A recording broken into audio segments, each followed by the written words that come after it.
Salut à toi et bienvenue sur Plaisir et Diète dans la même assiette.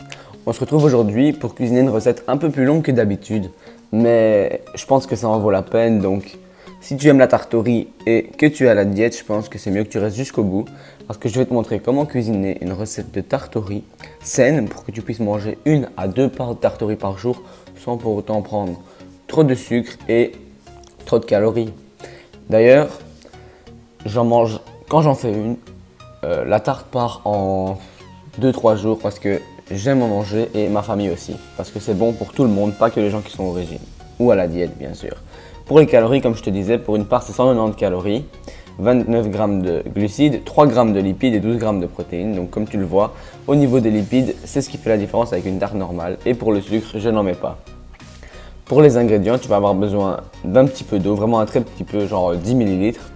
Un petit peu de poudre à lever. Du riz, ici c'est du riz basmati, du fromage blanc ou du yaourt, ici c'est du 0%. Ici j'ai pris du lait sans matière grasse, donc du lait écrémé. Tu peux prendre du demi-écrémé, ça va augmenter un petit peu les calories. 5 ou 6 œufs, ici ce sont des petits donc j'ai pris 6 œufs et de l'édulcorant liquide. Premièrement, tu vas mixer le flocon d'avoine au préalable. Ici je l'avais déjà fait pour pas que ce soit un peu ennuyant pour toi. Et tu vas rajouter à cela la poudre à lever ainsi qu'un peu d'eau et le fromage blanc. Je te rappelle encore une fois que tous les ingrédients sont dans la barre d'infos en description. J'ai mis le lien, tu cliques et tu verras, il y a toutes les proportions que tu dois employer. Ensuite, tu vas rajouter 2 blancs d'œufs. Les jaunes, tu ne vas pas les employer. Tu peux les mettre dans un plat à côté. Personnellement, c'est ce que je fais pour les employer pour une autre fois. Tu me connais et j'en ai déjà parlé dans quelques vidéos. J'emploie ceci pour les cheat meals parce que les cheat meals, c'est sacré.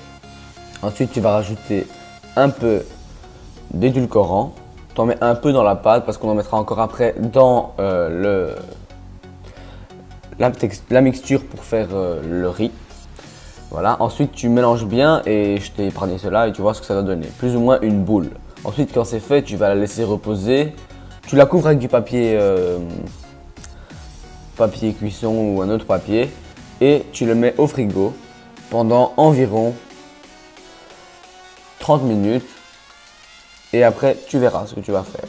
Ensuite ce que tu fais c'est que tu vas mettre le riz dans une casserole qui est d'abord à feu fort. Avec le lait. Ne t'inquiète pas, il y a beaucoup de lait comparé au riz, mais c'est normal. Ça va bien absorber, c'est ça qui va former un riz au lait. Et de l'édulcorant. Maintenant, si tu n'aimes pas l'édulcorant, c'était un autre débat. Maintenant, je l'ai déjà fait avec l'édulcorant, je ne l'ai pas encore fait avec autre chose. Je ne sais pas si ça fonctionne. Maintenant, si tu emploies du sucre, bien sûr que ça va fonctionner, mais les calories vont aussi grimper. Mais je ne pense pas que ça soit trop grave pour la quantité d'édulcorant que je mets, étant donné que je ne vais pas en prendre pour trop longtemps. Allez, j'en prends une fois par jour ou par 2 jours. Une fois par jour quand je prends la tarte au riz, mais sinon j'en prends un peu moins, tu vois ce que je veux dire. Donc ça ne va pas être trop grave. Ensuite, ce que tu vas faire, c'est que tu vas mélanger toutes les 1 minute environ ou 2 minutes. Une fois que ça bout, tu vas baisser le feu à feu moyen et tu continues à mélanger toutes les minutes. Ne t'inquiète pas, ça va prendre longtemps, même les 2 minutes si tu veux. Mais essaye que ça ne colle pas au fond. Ça va prendre environ 30-35 minutes pour que ça devienne comme cela. Une fois que c'est fait, tu vas préparer un plat et tu vas mettre le riz au lait dedans. Et puis après là, c'est la période où tu vas être le plus patient parce qu'il faudra mettre tout cela au frigo pour le temps que ça refroidisse. Le problème c'est que comme ça vient de la poêle, il faut au moins 4, je dirais même 5 heures. Ou bien tu peux juste le faire le soir, ça va très vite, et attendre une nuit. Donc on se retrouve quand ce sera réglé. Maintenant, si tu t'ennuies, tu peux toujours faire la pâte le soir ou en attendant.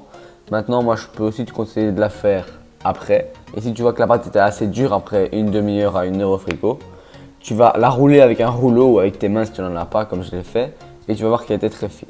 Maintenant, ce que tu vas faire, c'est que ici j'ai attendu un jour et je vais casser les blancs et les mettre dans un plat et mettre 2 des 4 jaunes dans le riz au lait. Pour le moment, c'est un riz au lait. Maintenant, il est un peu très épais pour du riz au lait, mais c'est plus ou moins la même optique.